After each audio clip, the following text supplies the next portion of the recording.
Two.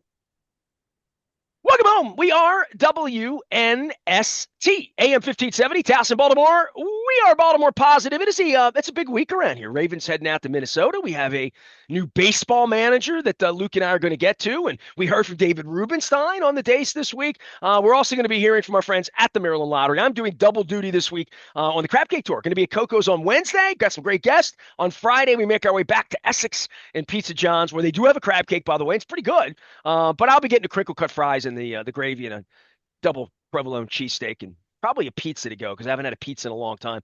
We'll also be thanking our friends at GBMC for sponsorship.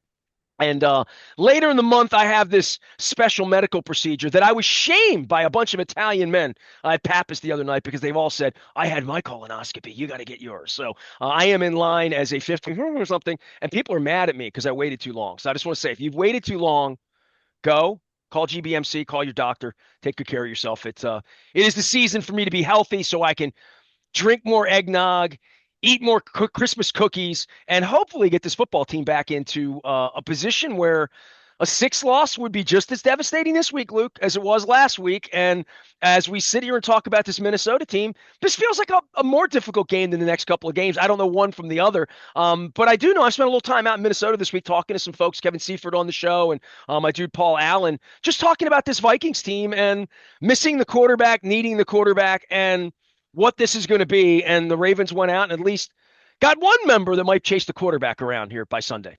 Yeah, they did. I mean, Dre'Mont Jones is going to be on the field. We've already talked about Carl Lawson and the likelihood of him being on the field as he's been on the practice squad for just about 2 weeks at this point in time. John Harbaugh said earlier in the week that he's probably ready to go. So it does change the complexion of their outside linebacker group. But at the same time, you and I were talking about more than just outside linebackers and edge rushers. We were talking about the defensive line. We've been talking about the offensive line, and the Ravens did not make any moves in those departments. Look, I think it's important to, when we're talking about the trade deadline, it's very easy to focus on Quinnen Williams going to the Cowboys, Sauce Gardner going to Indianapolis for 2 first-round picks. I mean, those are the blockbuster moves that everyone remembers today. Those are the kind of moves that generally speaking, don't work out. I don't think that's going to work out well for the Cowboys in terms of what they've basically netted for Micah Parsons. Quinnen Williams is a really good player. He's not Micah Parsons. And in Indianapolis's case, they just traded 2 first-round picks. And who's their quarterback again? And look, Daniel Jones is a great story this year, but are they sold on him being their quarterback? Because they're not going to have first-round picks here the next couple years now, right? Or fewer of them. So it's always, who wins the trade deadline in terms of making the splash at that point in time. That's a stark contrast typically from who actually benefits the most from the trade deadline. And in the case of the Ravens, as much as there's fan frustration with Eric DeCosta, and look, you and I have talked about it in recent weeks. I think in hindsight, his offseason hasn't aged very well. I mean, that's stating the obvious when you traded away Jair Alexander in a salary dump, and Cooper Rush is now the number 3 emergency quarterback, right? Those were 2 of their biggest offseason additions, not counting the draft. So I think a lot of their biggest offseason addition was Hamilton, right? By adding the money to him, right? Not an addition, but like from a financial standpoint, getting him locked sure. was like that was the most important thing that they were going to do in the offseason. So I do want to give him credit for that. In terms of improving While Micah Parsons is running out the back door to Green Bay, they don't have that issue with Kyle Hamilton, right? Sure, so there's that. Okay. So, but in terms of improving their football team, in terms of changes, additions, alterations to their roster, right? And the reality is when you have multiple roster needs or multiple position needs, the trade deadline is not really the place to do that. The offseason is the place to do that. And so that's where we look at this team. And as I'm writing at BaltimorePositive.com, I think the reality is you look at the trenches, both sides of the football in the trenches for this football team. I think it's still too vulnerable in terms of not so much making the playoffs, but the big picture.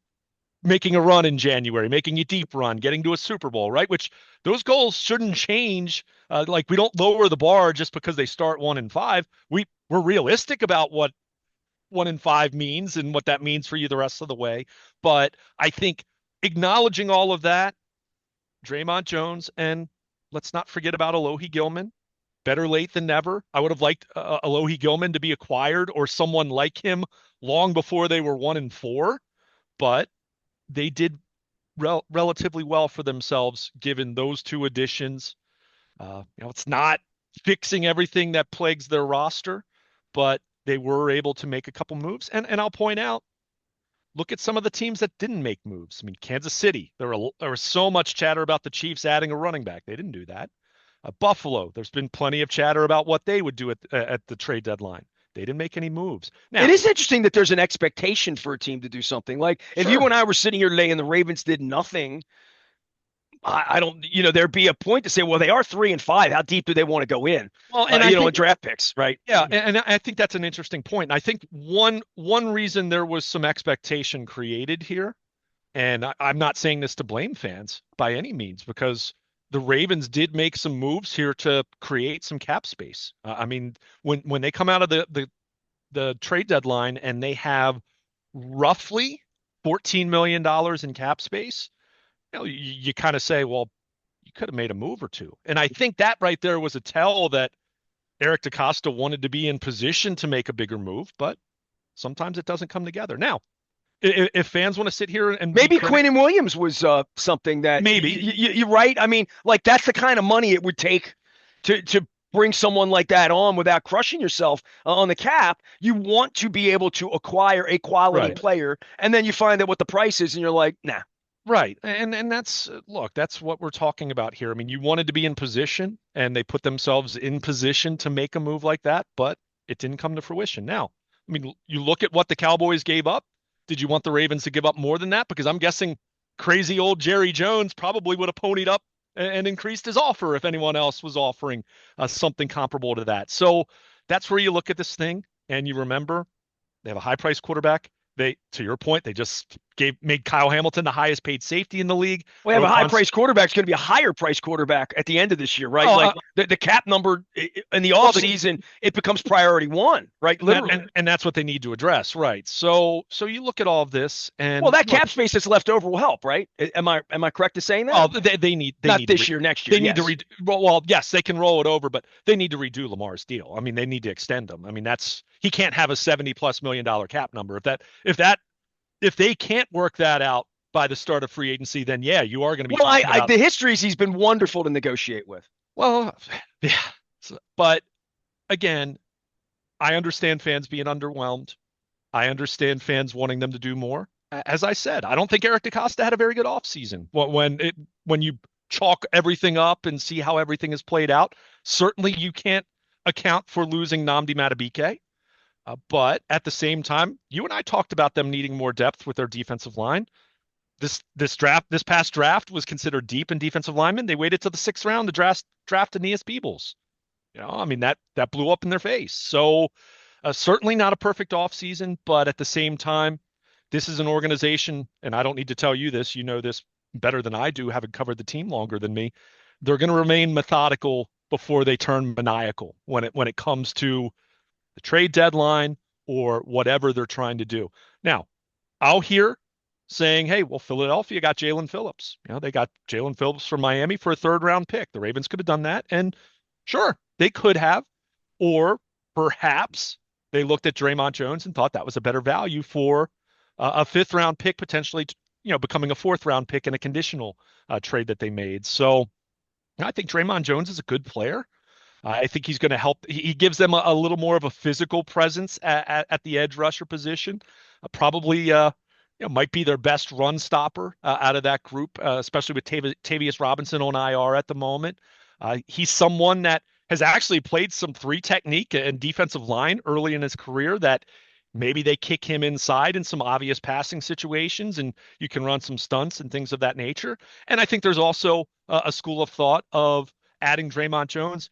Maybe that takes a little bit off of Mike Green's plate in terms of maybe allows Mike Green to maybe save some of his reps purely for pass rushing situations, and maybe that gives him a little more juice in those situations. So, look, It's not ideal when you look at the state of where this defensive line is and where this offensive line is. I have my concerns about their depth in both of those position groups and in the quality. I'm not going to sugarcoat that. At the same time, you can only make the moves that are out there. And I'll continue to say, did you want the Ravens to give up potentially 2 first-round picks for Quinnen Williams? I mean, if you did, then fine. Like I'll hear that. And don't get me wrong, I'm not sitting here saying that I wouldn't have given up a first-round pick for Quinnen Williams. That's how good of a player he is. But the cost was more than that. So, I mean, the Cowboys gave up a first, a second, and a player, albeit a failed first-round pick. So, I get it. We got rid of our failed first round pick a couple weeks ago. Sure. And again, I will go back to until I'm blue in the face and say that from the time that Ardarius Washington got hurt in mid-May, they needed a third safety. They got one, but they got one in week 6. If they had Alohi Gilman or someone of comparable stature, comparable play, comparable talent, could that have avoided them? Could they have avoided a 1-4 start? Could they have been 2-3, let's say, and then they'd be in better position? We can argue that, sure. But at the same time, I think you still go back to the offseason and say, did they do enough with their offensive line? Did they do enough with their defensive line from a depth standpoint, given the opportunity that the draft afforded, and they decided not to draft a D lineman until the 6th round? That's where I would point my criticism to, much more than this trade deadline and specifically what they did or did not do in the final 3 or 4 hours on Tuesday afternoon. So we're going to see how this plays out. I mean, there's still a team that has Lamar Jackson, still has a lot of talent, still has a very favorable schedule, still has won 2 in a row, and brings it back to your original point, a big game Sunday in Minnesota against the Vikings team that kind of felt dead 10 days ago. And well, they go on the road and they beat the Lions, and J.J. McCarthy shows some impressive poise when he's barely played in the NFL and coming off of the injury, and all the chatter about just how hurt he was or what the Vikings were doing there. Was it a soft benching? Like, no, he was hurt, and he gave them some juice this past Sunday. So we'll see what he can do this coming Sunday. And obviously the Ravens need to keep winning, to your Well, you point. talk about an organization going all in. And by the way, Luke Jones is here. He's Baltimore Luke. You can find him out on the internet.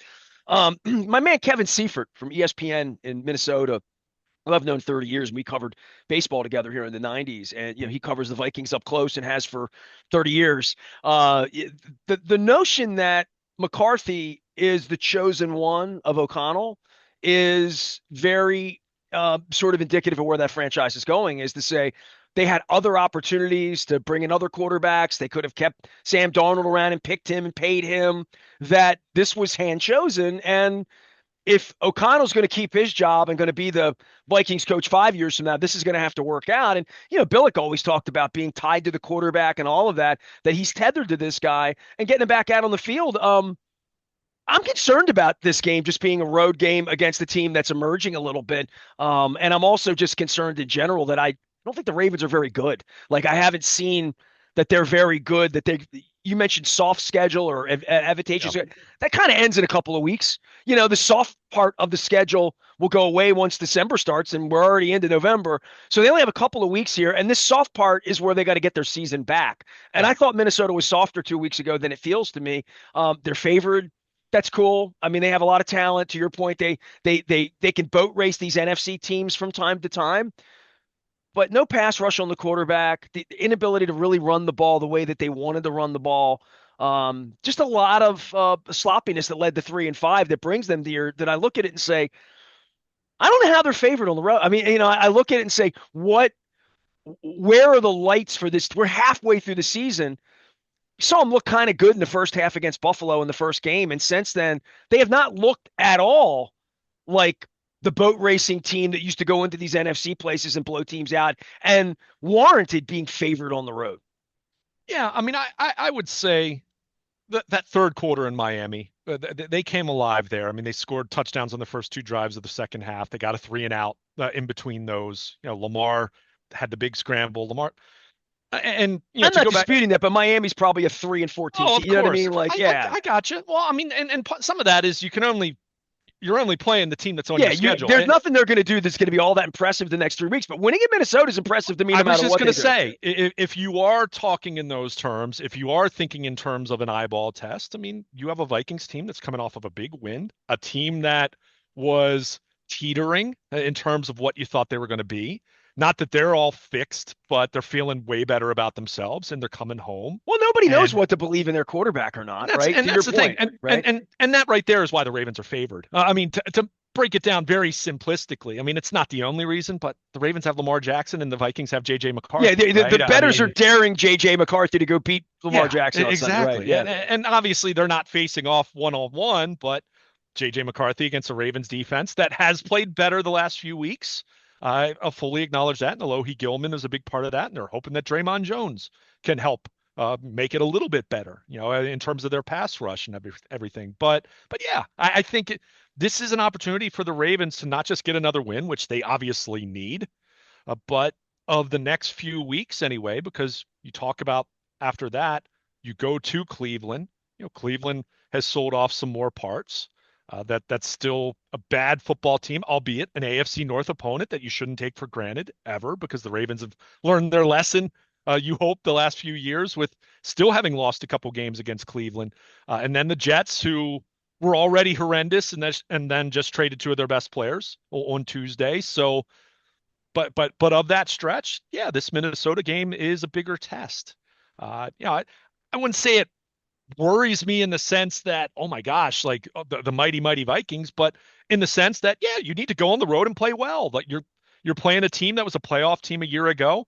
To your point, Kevin O'Connell has this reputation for being a quarterback whisperer, right? I mean, that's been talked about. You and I've talked about that in the past even. And they decided to let Sam Darnold go. And by the way, Sam Darnold's playing MVP caliber football in Seattle right now. I mean, he's been really, really good for them.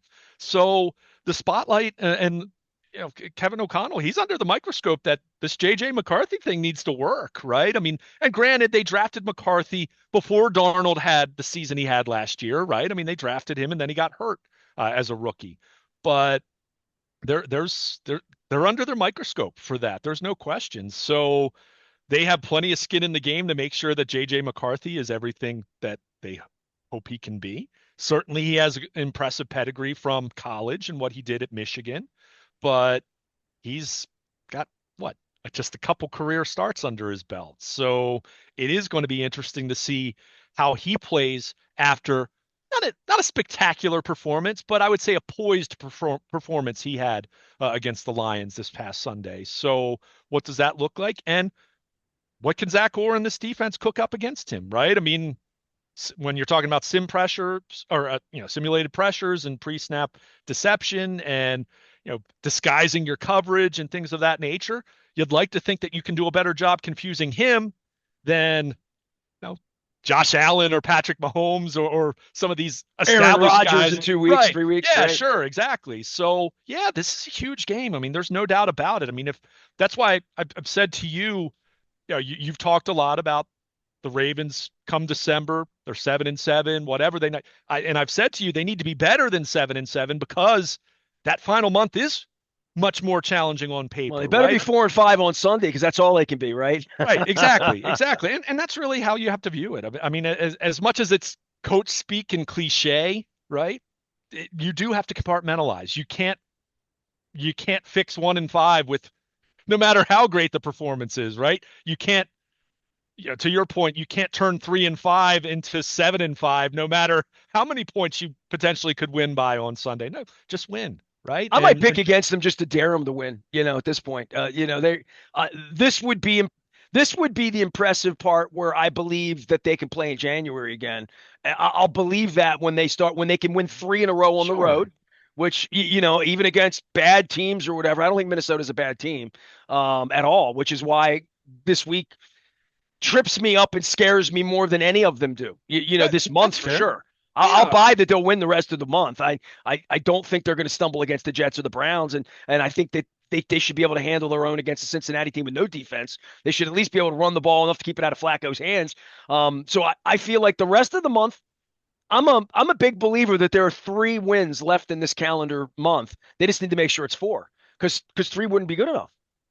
Fair. Yeah, I'm not going to sit here and argue with you about that. I mean, you get to a point where you can keep projecting out what you think this team could be, what you think this team is going to be, or you just say, go win a football game against. I mean, the I'm in agreement with you. I don't think the Vikings are bad, but I don't know how good they are either, right? I certainly don't think they're great.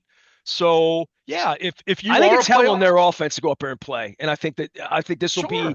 this will be as big of a challenge for the offense in operating in that environment with the quarterback, with where they are, with there'll be no Raven fans there. It's not going to feel like Miami did last week. It'll be purple, but people be breathing down on them on Sunday. And I'm telling you, that place is a hellhole to play. I've been in Yep. that building 3 or 4 times, and I've been in there when the Vikings have been good, but I just have a feeling it's going to be a long day for the Ravens offense on Sunday if that offensive line isn't doing what we're not sure it's capable of doing. By the way, how's Ronnie Stanley? How's the offensive line? That I know we're a couple days out on this, and you'll be there next rest of the week, but like that's a bigger question for me than most of this. Is just in general, the offensive line has to kind of improve, not get injured, not be a tattered part of their team in the next 3 or 4 weeks. It has to be a strong part of their team. Yeah, I mean, you want to see them be more physical.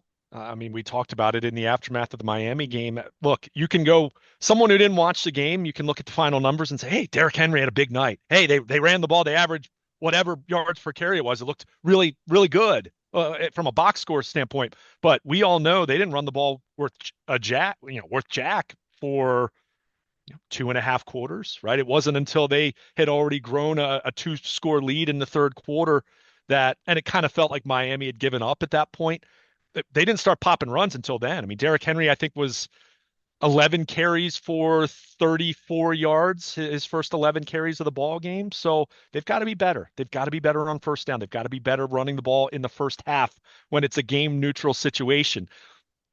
Okay, if you can run the ball when you have a lead, great. You'll protect the lead, but that still needs to be part of their identity to build leads, right? I mean, you don't want to put too much on Lamar Jackson, especially understanding that this offensive line's not great in pass protection either. So that's still a part of the game they need to unlock. I've said it to you. I really think as much as I'd love to sit here and wish this offensive line to be more physical, I still think part of the formula could be to spread teams out a little more and run from three wide receiver sets, run from four wide receiver sets Pat sometimes. Ricard. Well, but that's not exactly what I'm talking about here. I think part of the issue is they're trying to be heavy and physical. I just don't think they're very good at it. So I think there's something to be said for spreading out the opposition, get them out of a situation. If you come out in three wide receivers or four wide receivers, and again, I'm not saying every single play, but more of that, you force a team to get out of putting 8 men in the box because they're not going to leave wide receivers uncovered. I mean, Lamar Jackson, pretty good quarterback, right? To state the obvious. So I kind of wonder if the idea is to spread them out a little bit more and try to run that way. And then you can loosen up a defense in that regard, and then maybe come back to running from some of the heavier formations and what have you. So they've got to figure that out. I mean, and that's one thing about the Minnesota defense.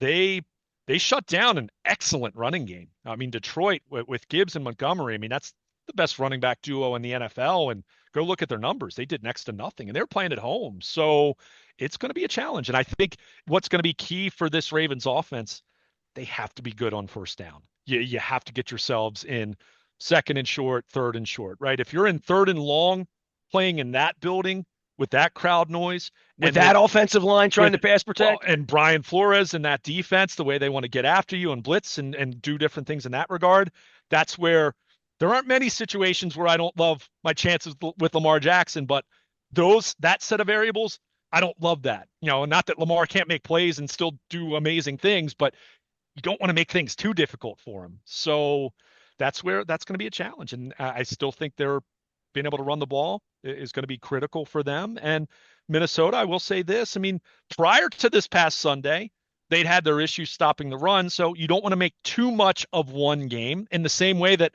Miami looked great against Atlanta. But if you looked at their previous, 6 games or whatever it was, they were horrendous. So which team showed up more so last Thursday night? The team through the first 5, 6 games. But it's a team that's going to be feeling good about themselves, and they're going to have confidence, and they're playing at home, and that crowd's going to be fired up. Oh, coming off of a big win over a division rival. So it is going to be interesting in that way. So we're going to see how it plays out. Uh, to bring it back to, again, the aftermath of the trade deadline, I do like the Dre'Mont Jones acquisition. I think he can help. I don't think he's a game changer that's going to like move the needle dramatically, but I think he can be part of the equation there. So, they need their defense to play sound football. They need to be, they've certainly have become this bend but don't break, and they've gotten way better at the not breaking part when you consider how they've played inside the red zone and on third down these last few weeks compared to earlier in the season.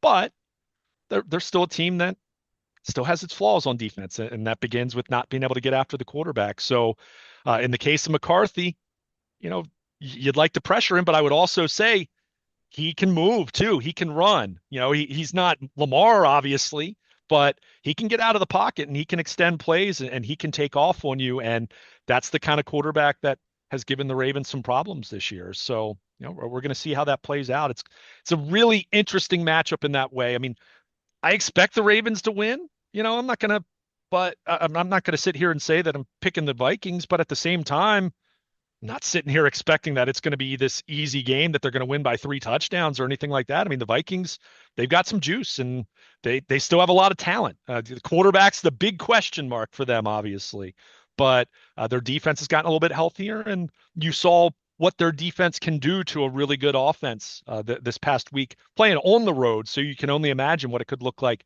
playing in their own building. So Ravens they have to find a way to be better in early down situations.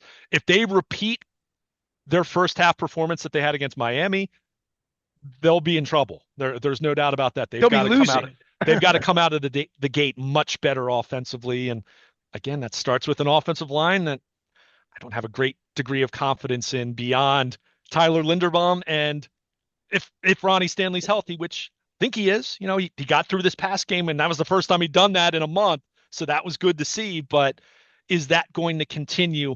That's still one of the big stories for this football team as we get into the second half of the season. It's a question about giving the 5th round draft pick away, whether you'd rather have Zeitler or whether you'd rather have Dre'Mont Jones, right?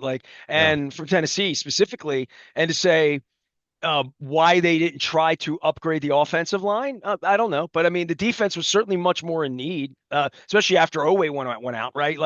Yeah. I'm not shocked.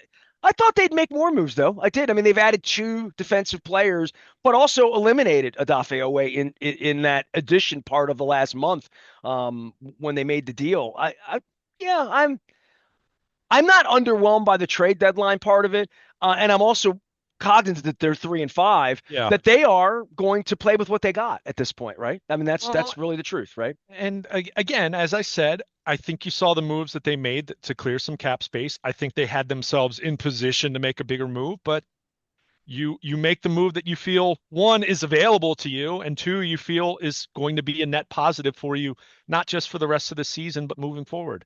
As we've said, when you have a quarterback, when you have a safety, when you have a linebacker, when you have all these different, left tackle who's making $20 million a year, when you have all these high price, big contracts, you do have to be mindful about where your money's going to go. And also you need to be mindful about how valuable draft picks are going to be for you. Right. And I know fans don't want to hear that at the trade deadline, but that it is Eric DeCosta's responsibility, just like any other general manager, to maintain long-term health as well. Well, the Zeitler thing, because of his contract, they would have lost a pick, right? I mean, the compensatory. Yeah, I'm less moved by that part of it, but I would just say in general, how many offensive linemen got traded? Not many. Trevor Penning was one of them, and he's not considered to be very good at all, right? I mean, the Chargers are desperate for a couple, a warm body, considering they just lost the guy that replaced their left tackle from training camp, who was their right tackle and was playing left tackle. Now he's done for the year too. So when you're talking about situations like that, you're so desperate that you kind of need anyone with a pulse, right? But Trevor Penning's not good. I mean, he's not. So, I get it. And I'm not going to sit here and I'm not giving the Ravens 2 thumbs up and doing cartwheels about what they did at the trade deadline when, as I said, I've been saying since mid-May that they needed a third safety. I would have preferred not to have to give up an edge rusher to get the said third safety, although Alohi Gilman's played well for them. Alohi Gilman at this point still could end up being one of the best. Wasn't a deadline acquisition in the sense that it was 2 days before the deadline, but an in-season trade. That's still looking I'm like that. already thumbs up on that deal. Yeah. I mean, I noticed him. He's making plays. It was. I'm thumbs up on him. I guess for me it was you were 1-4 when you did that, right? They needed a third safety from the moment Ardarius Washington got hurt, and instead they went and got Jair Alexander, and that was an utter failure, right? So again, frustration about the trade deadline, I think, should be more appropriately directed towards what was an underwhelming offseason. What few resources they had, I'm not sure they used very well. Cooper Rush, right? I mean, Cooper Rush and Jair Alexander, I mean, that was $8 million. They kind of lit on fire, right? And they recouped $2 million of the Alexander, by dumping his salary and creating a little bit of cap space. But, again, you kind of go down this list, and Quentin Williams would have been great. But like I said, how much were you willing to give up for him? Not it was that much. At least a 1 and a 2, right? And again, Jerry Jones probably going to pony up more than that, if there's another team bidding to that degree. So if it had been a 1, I think I would have done that. More than that, Eric DeCosta is not going to do that, whether you wanted him to or not. So we're going to see how this plays out. This team still has a lot of really talented football players, and it just feels like this year, more so than the last few years, not counting the Ronnie Stanley injury years, but, go back like last year before that, 2019, although that was certainly a different iteration of the Ravens at that point in time. They were much younger. Except for Marshall. Yeah, but a much different roster makeup even. I mean, you think how much this team has changed in 6 years. They have better wide receivers now. Sure. Yeah. Oh, no doubt. But I think this year they fall more into the category of I'll buy them being able to win the division. Not saying it's guaranteed, but I'll buy that. I'll buy them making the playoffs. I have a tough time buying the state of their offensive and defensive lines being good enough for them to make a deep, deep run in January. But I will continue to say this until I'm blue in the face. And I've said this many times over the years. The 2012 Ravens did not look like a team that was well equipped to make a deep run in December. I mean, they had fired their offensive coordinator, for goodness sake, right? I mean, they had lost 4 of their last 5 and they got hot. So is this team capable of getting hot if they get into January and Lamar exercises demons in the way that Josh Allen's still trying to do in Buffalo? We'll see, right? I mean, we're going to sit here and say it can't happen. I mean, this AFC still feels very open, right? I mean, as much as we talk, I can keep talking about Kansas City with the eyeball test. They're 5-4. I mean, they've got to get there first. Buffalo, they're a wild card right now, right? I mean, it's a really different looking AFC right now. And that's where I think it's fascinating. I don't like the price that they paid, but it's fascinating that Indianapolis went and got Sauce Gardner. Now, the question for me is Daniel Jones going to continue to play like this, or is he going to turn back into a pumpkin? And then you're going to say, oh my gosh, we just gave away 2 first-round picks and we don't have a franchise quarterback long-term, right? So I think that's where that was such an interesting move. But hey, trades are fun, I mean, I'm not going to sit here and begrudge action, but I'll certainly look at some of these deals and say, in some cases, I think you're going to see some pretty heavy buyer's remorse. Quentin Williams is a great player. I don't know what the Cowboys are doing, right? I mean, that's been 4 decades. Sure, so. 3 decades, right? I mean, it's. I don't know. I don't think you have Netflix, but Netflix did a documentary on Jerry Jones and the Cowboys. It was like 6 parts. You mean Jerry did a documentary on Jerry? Yeah, it was. I just want to be honest. But it was well done, and it is amazing to kind of see what they were in the late 80s.